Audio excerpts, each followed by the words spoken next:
अनंत हरि कथानंता, कहीं सुनहि बहु विधि सब संता। सिया राम जय जय राम, सिया राम जय जय।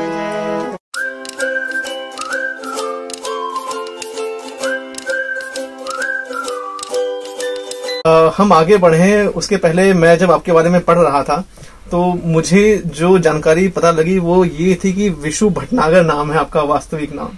तो पहले हमें ये बताइए कि विशु भटनागर से कुमार विशु बनने की कहानी क्या है?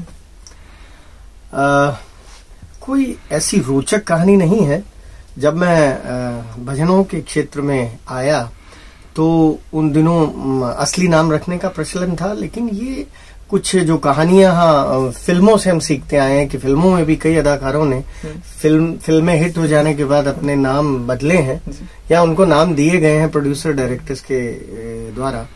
बस ऐसे ही कुछ मेरे साथ हुआ। जब मेरा प्रारंभ हुआ तो एक दिल्ली की छोटी सी कंपनी चंदा कैसेट्स में मैंने गाना प्रारंभ किया, और वहां से जब मेरे कुछ एल्बम्स बहुत ज्यादा पसंद किए गए श्रोताओं द्वारा, वहां से टी सीरीज में आगमन हुआ। और टी सीरीज में जब मैं आया तो टी सीरीज एक professional out and out professional company है और आज भी वर्ल्ड की सबसे नंबर 1 कंपनी गिनी जाती है। तो उन्हें लगा कि शायद ये भटनागर नाम जो है कहीं ना कहीं हमारे भारतवर्ष की जो एक परिपाटी है कि कास्ट क्रीड नेम उस दायरे में बंद सा जाएगा। तो और उन दिनों नाम के आगे कुमार लगाने का बड़ा एक प्रचलन था। और मेरे जो उस समय के गायक थे जिनको हम सुना करते थे, कुमार शानू और भी कई गायक थे जो कुमार लगाया करते थे। तो टी सीरीज ने कहा कि अब आज से आपका नाम कुमार हो जाएगा, कुमार विशु भटनागर। नहीं तो तब से जब से मैंने टी सीरीज में जितनी एल्बम्स गाई तो वो कुमार विशु के नाम से आई। मैंने कभी कल्पना नहीं की थी कि मैं एक भजन गायक के रूप में अपना स्थान बना पाऊंगा। लेकिन कहते हैं ना कि आप कुछ भी कर लें, कुछ भी जीवन में सोच लें अपने लिए, ईश्वर जो करता है वो सबसे बेहतर करता है, वो सबसे बेहतर सोचता है आपके लिए। उसने वास्तव में इस संसार में सभी को किसी न किसी कार्य के लिए भेजा है। लोग हताश हो जाते, निराश हो जाते, किंतु उसने जिस कार्य के लिए भेजा है वो कहीं ना कहीं आपसे करवा लेता है। बस ऐसा ही कुछ मेरे साथ हुआ। मैंने प्रारंभ में गज़ल गायक के तौर पर प्रारंभ किया। बहुत कम लोग जानते हैं कि मैंने गज़लों से शुरुआत की थी। और उसके बाद अचानक से मुझे अपने संघर्ष के दौर में जब मैं कोरस किया करता था स्टूडियोज़ में, मुझे चंदा कैसेट्स द्वारा रामायण की चौपाइयों का एक एल्बम गाने को दिया गया। बस उस पर मेरा ही नाम लिखा था, उसका टाइटल भी शायद यही था, दशरथ के गर्जन में राम सीता के मन भाए राम। वो चौपाइयाँ बहुत प्रचलित हुई, इतनी प्रचलित कि उसके बाद मैंने भक्ति संगीत में पीछे मुड़कर नहीं देखा। आज तक भजन ही गा रहा हूँ। क्या बात है। लेकिन विशु जी, मुझे ये बताइए कि उस समय जब आपने भजन गायकी की शुरुआत की थी तो मतलब क्या मन में आया, मतलब कैसे आपने तय किया? देखिए, आपने बताया कि 35 ईयर्स में आपने शुरुआत की थी जी। तो 35 ईयर्स में हम लोग, कई लोग ऐसे होते हैं उनको पता ही नहीं होता कि उनको करना क्या है। लेकिन आप किस दौर से गुजरे, कब आपको एहसास हुआ कि आपको ये भजन गायकी ही करनी है? पहले ये आप बताइए। इस बात का उत्तर मैं इससे पहले वाले प्रश्न में दे चुका हूँ कि हम कोई नहीं होते कि हमारे जीवन में क्या निश्चित है। हम प्रयास करते हैं उस दिशा में, किंतु ईश्वर क्या चाहता है ये तो आपको नहीं मालूम होता। जैसे मैंने कहा, मैंने गज़लों से शुरुआत की, लेकिन कभी सोचा नहीं था कि भजनों में इतनी प्रसिद्धि मिल जाएगी। तो कहीं ना कहीं श्रोताओं को भजनों में मेरी आवाज़ बड़ी अच्छी लगी, बड़ी कर्णप्रिय लगी और ईश्वर से जुड़ाव लगा उनको मेरे भजनों में। तो बस वहीं से भक्ति संगीत का सफ़र मेरा प्रारंभ हुआ, जो आज तक अनवरत चलता जा रहा है। तो अगर हम ये कहें कि पहला गीत आपने जो गाया था, अगर आप एक पहली पंक्ति उसकी सुना दे हमें। पहले मैं प्रभु राम की, हाँ बिल्कुल, पहला भजन यदि मैंने कुछ गाया था तो वो थी प्रभु राम की सुंदर चौपाइयाँ। उससे पहले तो मैंने कभी सोचा ही नहीं था कि मैं भजन भी गा सकता हूँ।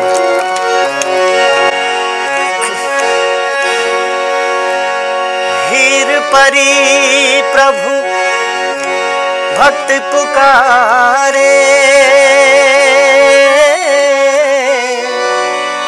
दूर करो प्रभु दुख हमारे राम।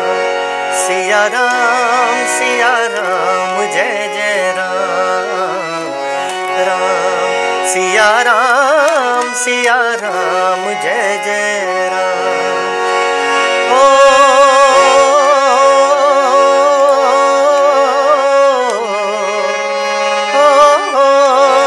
मेरे राम हरि अनंत हरि कथानंता कहीं सुनहि बहु विधि सब संतारा। सिया राम जय जय राम राम। सिया राम जय जय राम। निश्चित रूप से 20 वर्ष की आयु मैं संघर्ष की ही कहूँगा। उस युग में और आज के युग में बहुत अंतर है, एक दशक से भी ज़्यादा हो गया।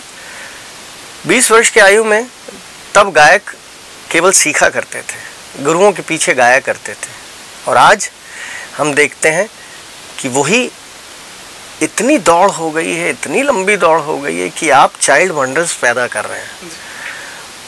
तो वो चाइल्ड वंडर्स जब तक 35 वर्ष की उम्र में आते हैं तो कहीं ना कहीं खो जाते हैं, ये सबसे बड़ा कारण है। वैसे तो हर गायक, हर कलाकार के जीवन में एक निश्चित आयु अवधि लिखी होती है प्रसिद्धि की, कि जब वो प्रसिद्ध होता है और उसके बाद वो केवल अपने नाम और अपनी ख्याति के अनुरूप यदि वो जमा रहता है तो वो जीवन पर्यंत उस क्षेत्र में रह जाता है। तो मैं केवल इतना कहना चाहता हूँ, तो 20 वर्ष वो दौर संघर्ष का हुआ करता था। आज तो कई मैं देखता हूँ गायक 20 वर्ष में एस्टैब्लिश भी हो जाते हैं, 35 वर्ष में इस क्षेत्र से बाहर भी हो जाते हैं। लेकिन पहले का जो दौर था वो मैं इसलिए अच्छा कहता हूँ कि आज यदि आप बहुत क्वांटिटी में टैलेंट पैदा कर रहे हैं तो तब क्वालिटी टैलेंट भी होता था। आज गायक निश्चित रूप से उन गायकों से डिजिटल युग में बहुत अच्छा गा रहे हैं, बहुत अच्छा, बहुत बेहतर। शायद हम लोग भी उस युग में इतना अच्छा नहीं गा पाते थे, लेकिन कहीं ना कहीं वो नींव कमज़ोर रह जाती है, क्योंकि जितने भी चैनल्स पर शोज आते हैं वो सभी कॉपीड ही तो गाते हैं, उसमें मौलिकता कहाँ है। केवल ये प्रश्न है कि उन गायकों को मौलिक रचनाएं कई बार जीवन पर्यंत गाने को मिलती ही नहीं है। एक आध गाना फिल्म में गाना पर्याप्त होता है क्या? बिल्कुल नहीं होता। तो 20 वर्ष की आयु मैं तो कहूँगा संघर्ष की थी, और परिवार से मुझे सदा सपोर्ट मिला, एक सहयोग मिला। जब मेरा विवाह नहीं हुआ था तब माता पिता ने, सभी ने मुझे बहुत ज़्यादा प्रोत्साहित किया। और उसके पश्चात कहते हैं जीवन साथी भी यदि आपको वैसा मिल जाए तो मैं इस मामले में भी बड़ा सौभाग्यशाली रहा। और कलाकार के जीवन में यदि उसका जीवन साथी उसी के क्षेत्र को समझने वाला हो तो और भी अच्छा होता है, खासकर संगीतज्ञ के लिए।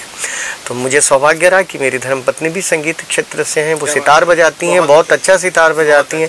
उन्हें संगीत का मर्म प्रारंभ से ही वो जानती थी कि कलाकार की ज़रूरत क्या होती है। उन्होंने वास्तव में हमारे साथ ही पढ़ाई की और अच्छी क्वालिफाइड, मैंने भी दिल्ली विश्वविद्यालय संगीत विभाग से एमफिल किया, शास्त्रीय संगीत में उन्होंने सितार में एमफिल किया।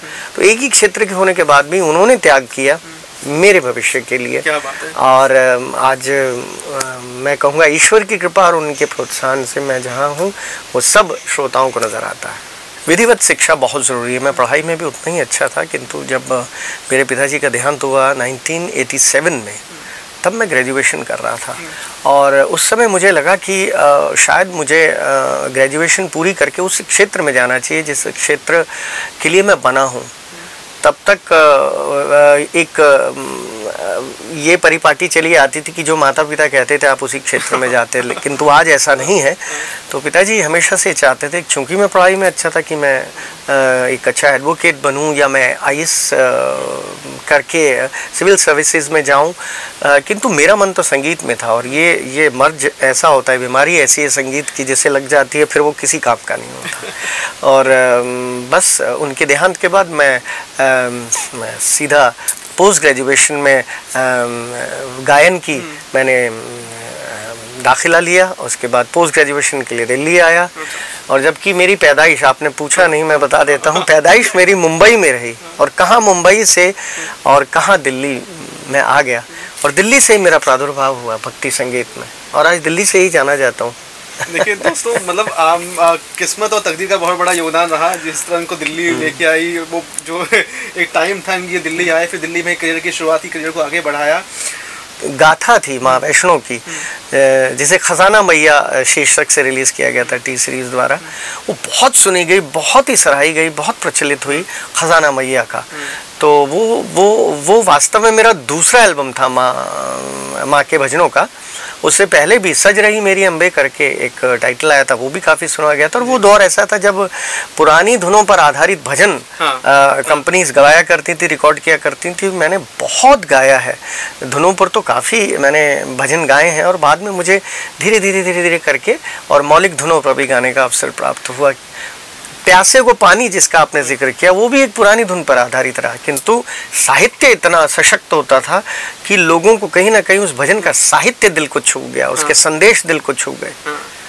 तो यही भजनों में रहा। मैं देखिए, सबने साहित्य की बात कही है, तो साहित्य उस समय क्या होता था कि जो शब्दावली होती थी गाने की, बड़े मजबूत होते थे शब्द, और शब्दों का चयन ऐसे लोग जो लिरिक्स लिखा करते थे तो बड़े ही समझ के शब्द लिखा करते थे, जो आपके अंदर आत्मसात, आपके अंदर प्रवेश कर जाते थे। लेकिन सर मुझे ये बताइए कि आज के गायन में, आज के संगीत में वो शब्द कम हो गया है, म्यूजिक ज़्यादा हो गया है, ऐसा कुछ है? आपने बिल्कुल सही आकलन किया है कि आज संगीत को प्राथमिकता दी जाती है, यानी रिदम को, और जो एक पंच होता है रिदम का, उसको ज़्यादा प्राथमिकता दी जाती है। शब्द नगण्य हो गए हैं, जबकि शब्द किसी भी विधा में मैं कहूँगा जैसे फसल में बीज होता है, वैसे ही किसी भी सांगीतिक रचना में जो शब्द होते हैं वो उसका आधार होते हैं, उसकी नींव होते हैं। यदि नींव ही कमज़ोर होगी तो कोई गीत, गज़ल, भजन, किसी भी प्रकार की कोई रचना कभी प्रसिद्धि पा ही नहीं सकती। किंतु आज जो म्यूज़िक बेस्ड है वो कहीं ना कहीं ज़्यादा रिदम बेस्ड है इंस्टेड ऑफ लिरिक्स। और जहाँ तक शब्दों का प्रश्न है, हम आप सब इससे आए दिन रूबरू होते हैं कि किस प्रकार के निकृष्ट शब्दों के साथ रचनाएं बनती हैं। और रैप म्यूजिक में तो इसकी इति तक हो चुकी है। 2 पैराग्राफ में गाने खत्म कर दिए। हाँ, मतलब अभी कुछ दिन पूर्व एक बड़े ही प्रसिद्ध कलाकार ने भी ये कहा था कि आजकल गीत जो बनते हैं, संगीत जो बनता है, वो बन तो अवश्य 1 हफ्ते में जाता है, लेकिन 15 दिन में बाहर भी हो जाता है। आप खुद देखिए ना कि आज केवल रिक्रिएशन और वर्जन्स क्यों बन रहे हैं। क्या आज के समय में लिखने वालों की कमी हो गई या संगीत बनाने वाले कम हो गए? ऐसा क्या हो गया कि हम नया संगीत बना ही नहीं पाते? मतलब 100 में से आप कहेंगे 10% ओरिजिनल कुछ निकल कर आ पाता है। ये मेरे मौलिक विचार है। तो सर, जो मैंने गाना 2001 में या 2002 में आपका सुना था, कभी प्यासे को पानी पिलाया नहीं, DD1 DD2 में 2 उस टाइम हुआ करता था, तो उस पे हम लोग सुनते हैं। सर, एक बार निवेदन है आपसे जी, ये रचना तो मेरी पहचान है और मैं इसी से जाना जाता हूँ। शुरुआत से ही मैं एक लक्ष्य लेकर चला, जब भजनों में मुझे प्रसिद्धि मिली कि जीवन में यदि भजन गाऊंगा जीवन पर्यंत, तो हर भजन में ये प्रयास करूंगा कि जनमानस को और समाज में एक जागृति अवश्य हो भजनों के माध्यम से। वो भजन नहीं जिसका कोई अर्थ नहीं, वो भजन नहीं जिसमें आनंद नहीं, जो ईश्वर से आपको जोड़ ना सके, और वो भजन नहीं जो जीवन बदलने का सामर्थ्य ना रखता हो। अगर इससे इतर, इन 3 बातों से इतर कोई भी रचना होती है तो मैं समझता हूँ वो आप केवल अपने आनंद के लिए, स्वांतः सुखाय के लिए ही गाते हैं, सुनते हैं। तो ये रचना बहुत बड़ा संदेश देती है अपने आप में। कभी प्यासे को पानी पिलाया नहीं, कभी प्यासे को पानी पिलाया नहीं, और अमृत पिलाने से क्या फायदा, कभी गिरते हुए को उठाया नहीं, कभी गिरते हुए को उठाया नहीं, बाद आंसू बहाने से क्या फायदा।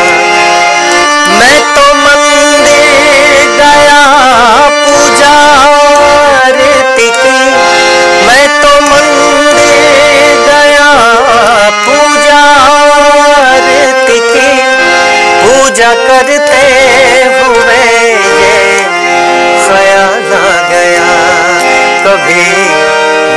बाप की सेवा की ही नहीं कभी, माँ बाप की सेवा की ही नहीं, सिर्फ पूजा के करने से क्या फायदा, कभी प्यासे को पानी। क्या बात है, बहुत ही बेहतरीन गाना एक बार फिर हमने जो सुना आज। तो सर मुझे बताइए कि आपके गानों में जो शब्द होते हैं ये क्या कहाँ से लेके आते हैं, कौन लिखता है इनको? कुछ रचनाएं ऐसी रही हैं जिनके रचयिताओं का आज तक मालूमात नहीं है। कहते हैं ना, जैसे दादी नानी ढोलकी पर गाया करती थी, और उन दिनों कंपनीज भी बहुत कम हुआ करती थी, उनको जहाँ से रचनाएं मिल जाती थी किसी पुस्तक में छपी हुई, तो हम उनको पारंपरिक रचनाओं का नाम देते हैं। अब वो पारंपरिक रचनाएं किसकी आवाज़ में प्रसिद्ध हो जाती हैं, उस गायक का सौभाग्य, उस कंपनी का सौभाग्य हुआ करता था उस समय में। आज तो बहुत नियम भी बहुत क्लिष्ट हैं कि पहले आपको ये NOCs लेने पड़ते हैं राइटर से, म्यूज़िक डायरेक्टर से, सिंगर से, तो वो दौर ऐसा नहीं हुआ करता था। हाँ, गायकों से और संगीतकारों से अवश्य लिया जाता था। तो रचना पर अधिकार जो हुआ करता था वो केवल कंपनी का हुआ करता था। तो बहुत सी रचनाएं ऐसी हमने गाएं जिनके रचयिताओं का सही में लेखकों का पता ही नहीं है।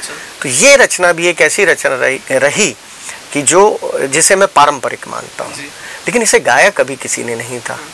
जब पहली बार मैंने इस रचना को गाया तो निस्संदेह मुझे भी आभास नहीं था कि जनमानस को ये इतनी पसंद आएगी, लेकिन जब इसकी गहराई में गया तो आभास हुआ कि सही में इसकी एक एक कली में एक संदेश छिपा हुआ है, और ऐसा संदेश जो जीवन को बदलने का सामर्थ्य रखता है। बहुत सारी इसके अंतरे हैं। तो मैं तो गंगा नहाने हरिद्वार काशी गया, मैं तो गंगा नहाते हुए ये ख्याल आ गया, तन को धोया मगर मन को धोया नहीं, फिर गंगा नहाने से क्या फायदा। तो बहुत सही, ऐसी इस प्रकार की बहुत संदेशात्मक रचनाएं गाई। जीवन का संदेश बहुत ही उत्तम है, बहुत ही काम का है सर। और बाकी देखिए, मैं एक चीज़ जो महसूस करता हूँ वो ये है कि आपके जो ये वाला गाना है आपका, पावन है जग में ऊंचा है साचा है, ये जी।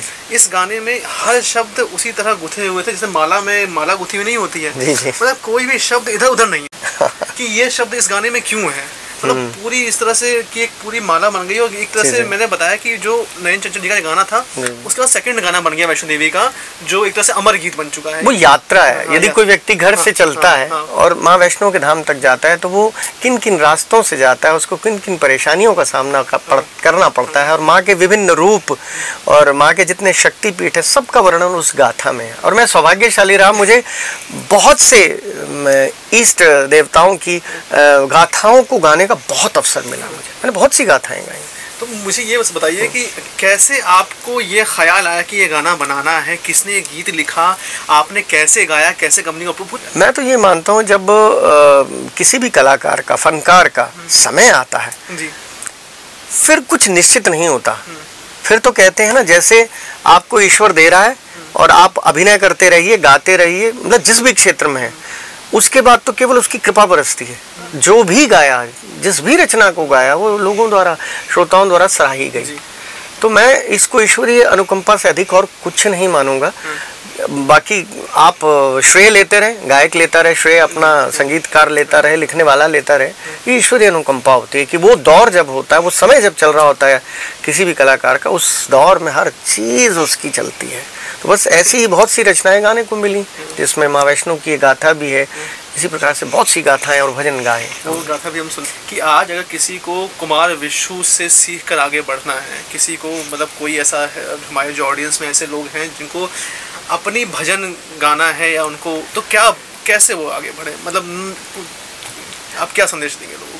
मैं आज भी स्वयं को एक विद्यार्थी ही मानता हूँ और मैं विद्यार्थी ही बनकर हूँ जीवन पर्यंत। ये मेरी माँ भगवती से प्रार्थना है। आज भी मैं जितने नवोदित कलाकार हैं, चाहे छोटे हों चाहे एक आयु वर्ग के हों, सभी से सीखता हूँ। जब चैनल्स पर उनकी गायकी सुनता हूँ तो लगता है कि हमने शायद इतना रियाज़ कर लिया होता तो हम और अच्छा गा रहे होते हैं। तो सीखने की कोई आयु भी नहीं होती, वास्तव में कोई आयु नहीं होती है। तो यदि आप मेरे अनुभव कहेंगे तो मैं ज़रूर साझा करूंगा, किंतु जहाँ तक मुझसे सीखने का प्रश्न है, मैं कहूँगा मैंने बहुत साधारण, मीठे, कर्णप्रिय और संदेशात्मक भजन ही गाए हैं। कोई ऐसी मैंने मैं कहूँगा कि मैंने बहुत ज़्यादा कलिष्ठ रचनाएं नहीं गाई हैं। जिस प्रकार की मेरी एक मतलब आवाज़ है, जो जैसी मीठी आवाज़ है जिस प्रकार की आवाज़ ईश्वर ने दी है मुझे, मैंने उसी दायरे में रहकर, और ये भी एक संदेश है कि जो आपका एक वॉइस कल्चर होता है और जो आपका एक जोन होता है, सबसे पहले तो आप वो तलाशें खुद में कि आप क्या बेहतर गा सकते हैं। पहली बात तो जब आप वो निश्चित कर लेते हैं, हाँ इस प्रकार की रचनाओं में मेरी आवाज़ बहुत अच्छी लगती है, तो आप हमेशा जब भी वो चीज़ें गाएंगे आपको स्वयं को तो आनंद आएगा, श्रोताओं को भी आनंद आएगा और वो रचना बहुत प्रचलित भी होगी, ये मेरा मानना है। दूसरी बात, आप प्रयास करें ज़्यादा से ज़्यादा, जो किसी भी गायक की आवाज़ में एक बार हिट हो गया वो सदा हिट रहेगा, क्योंकि उसका नाम उस रचना के आगे लिखा जाता है। कोई भी रचना हो उससे पहचानी जाती है कि रफ़ी साहब की रचना है। शुरुआती दौर में गाना ठीक है, सोनू निगम जी की रचना है, शुरुआती दौर में, संघर्ष के दौर में गाना सही है। हम लोगों ने भी अपने समकालीन जो थे या पूर्ववर्ती गायक थे उनको सुनकर गाना मंचों पर शुरू किया था, वहाँ तक ठीक है। किंतु जब आप अपनी एक पहचान बनाना चाहते हैं तो उसके लिए मौलिक सोचें, मौलिक लिखवाएं, मौलिक गाएं। भले उस सफ़र में समय लगता है, किंतु वास्तव में मौलिकता से ही आपकी पहचान बनती है। यदि एक मौलिक रचना आपकी चल जाती है तब आप फिर स्थान पा लेते हैं उस क्षेत्र में। और तीसरी बात मैं केवल कहूँगा कि there is no shortcut to success. आज जितनी जल्दबाजी और होड़, और ऐसा लगता है कि जैसे आप कुछ महीनों में या एक ही रियलिटी शो में आकर आप स्टार बन जाएंगे, कॉलर्स अप हो जाएंगे। ये कैसा युग है संगीत का। संगीत साधना का दूसरा नाम है। संगीत समय मांगता है। संगीत आपसे आपकी, मैं कहूँगा, काबिलियत के बदले बहुत कुछ अपेक्षा करता है। तो इसको इतना सरल ना समझे। There is no shortcut to success. समय लीजिए, समय लीजिए। आज भी मैं हमेशा कहता हूँ, जीत कछुए की होती है। खरगोश जरूर दौड़ कर पुरस्कार ले सकता है, लेकिन यदि आपको 10 साल की उम्र से यदि आज एक गायक बनना शुरू होता है तो 60 साल की उम्र बहुत बड़ी होती है। 60 साल तक अपना स्थान बनाए रखना बहुत ही कठिन काम है। आया राम गया राम वाली जो रचनाएं और गायकी है उससे बचें। बहुत बड़ी। क्या ऐसा कब अवसर आया जब आपको, अखबार में आप पढ़ते रहते हैं, इतनी खबरें आती हैं, तो आप थोड़ा लोगों को बताइए कि क्या आपकी बहुत अच्छे विषय से जुड़ा हुआ प्रश्न पूछा आपने। निराशा, डिप्रेशन आज केवल एक क्षेत्र में नहीं, हर क्षेत्र में व्याप्त है। और अगर मुझे ध्यान पड़ता है कि शायद आज से 10-20 वर्ष पूर्व ये डिप्रेशन, निराशा होती क्या है, इस बारे में कोई चर्चा ही नहीं करता था, ना कोई इस प्रकार के विषयों पर बात की जाती थी। बेशक हुआ करती थी, किंतु उन पर विजय पा ली जाती थी, पार कर लिया जाता था। और इसका कारण मैं कहीं ना कहीं मानता हूँ न्यूक्लियर फैमिलीज को। एक सामूहिक परिवार में रहना और एक न्यूक्लियर फैमिली में रहना, एक ही संतान होना, 2 संतान ना होना, कहीं ना कहीं आप अपना दुख किससे बांटते हैं? अपने माँ बाप से, अपने भाई से, अपने बहन से। तो ये विषय मैं कहूँगा मनोवैज्ञानिक हो गया। तो आजकल जब मैं युवाओं को देखता हूँ कि निराश हो जाते हैं, हताश हो जाते हैं, तो मैं एक बात स्पष्ट कर दूँ, भले संघर्ष का दौर रहा हो या आज उपलब्धि मिल जाने के बाद, एक स्थान बना लेने के बाद आज का दौर, मैं कभी निराश नहीं हुआ। किसी भी दौर में, किसी भी समय, किसी क्षण ज़रूर एक बार विचार अवश्य आया कि नहीं, कहीं ये अंत तो नहीं। ऐसा नहीं है, जीवन में ऐसा कभी नहीं होता है। मैंने फिर कहा, करत करत अभ्यास के जड़मत हो तो सुजान, यानी करते रहिए, छोड़िए मत। आप निश्चित रूप से प्रगति के पथ पर आगे बढ़ते रहेंगे। लेकिन यदि आपने ये सोच लिया कि बस ये अंत है, या आगे काम नहीं बन रहा तो अब छोड़ दूं, तो वो आपकी कमजोरी है। ईश्वर ने आपको निश्चित रूप से समस्त शक्तियों के साथ भेजा है। आवश्यकता है केवल उन शक्तियों को पहचानने की, अपने अंदर झांकने की। मैं एक कुछ पंक्तियां पढ़ देता हूँ कि जो मेरी बात को सिद्ध कर देंगी कि खुशबू चंदन में बसी मधुरता रसधार में, खुशबू चंदन में बसी मधुरता रसधार में, अरे दिल में बसते हैं प्रभु तू ढूंढता बाजार में। कई बार सफलता आपके नज़दीक होती है, लेकिन आप दरवाजे बंद कर देते हैं, आप हिम्मत हार जाते हैं। कहीं ना कहीं आपके अंदर ही है सब कुछ। ईश्वरीय स्वरूप जो कुछ भी है वो सब आपके अंदर है, कहीं बाहर ढूंढने की जरूरत नहीं। तीर्थ स्थान, तीर्थ धाम, और हमारे धर्म में तो मूर्ति पूजा ये सब आस्था का विषय है, इससे दृढ़ता होती है। किंतु आप सोचें मूर्ति से निकलकर ईश्वर आपकी उंगली पकड़कर सफलता दिखा देंगे तो ये असंभव है। संभव है, करना आपको स्वयं है। सफलता के मार्ग पर स्वयं आपको चलना है, बस उसका संबल, उसका सहारा आपके अंदर ही है। झांक कर तो देखिए। सर, तो कभी बॉलीवुड से आपको कोई ऑफर नहीं आया, मतलब फिल्मी संगीत में, मतलब कमर्शियल म्यूजिक, भजन भी एक्चुअली बहुत ज़्यादा चला, लेकिन कभी बॉलीवुड से, फिल्मों से कभी? बिल्कुल सही प्रश्न किया आपने। हर गायक की इच्छा होती है कि फिल्मों में गाए, और ये ख्वाहिश कहीं अंदर दबी रही मेरे अंदर। और मैं तो ये कहूँगा कि फिर वही बात, जो ईश्वर आपके लिए करता है सबसे बेहतर करता है। आप कभी जो भी आपको जीवन से मिलता है उसे कम ना समझें, और अधिक की चाह तो जीवन भर मृत्यु पर्यंत समाप्त नहीं होती है। अधिक की चाह तो कभी खत्म नहीं होती, चाहे वो चाहे शोहरत है, चाहे पैसा है, हर चीज़ की चाह बढ़ती जाती है। तो फिल्मों के लिए मैं कहूँगा कि मेरा जो भजनों का रूप था वो कहीं ना कहीं आ गया है। भारतवर्ष में एक स्टीरियोटाइप्ड और क्या बोलते हैं उसको, एक फ्रेम में फिट कर देने की परिपाटी है। यदि कोई व्यक्ति भजनों के क्षेत्र में प्रसिद्ध हो जाता है, उसको लोग सिर्फ भजन में सुनना पसंद करते हैं, जो कि एक बहुत गलत परिपाटी है। कई गायकों ने इसको सिद्ध भी किया है। मेरे आदर्श रहे स्वयं जलोटा जी, एक अच्छे भजन गायक भी हैं, गज़ल गायक भी हैं। ठीक वैसे ही मेरे आदर्श रहे, तो मैं भी पहले गज़लें गाया करता था, नाम भजनों में हो गया मेरा। पावन है सबसे ऊंचा है साचा है ये दरबार, पावन है सबसे ऊंचा है साचा है ये दरबार। कलयुग में भी होते हैं यहाँ रोज चमत्कार। ले अम्बे नाम चल रे, चल वैष्णो धाम चल रे, ले अम्बे नाम चल रे, चल वैष्णो धाम चल रे।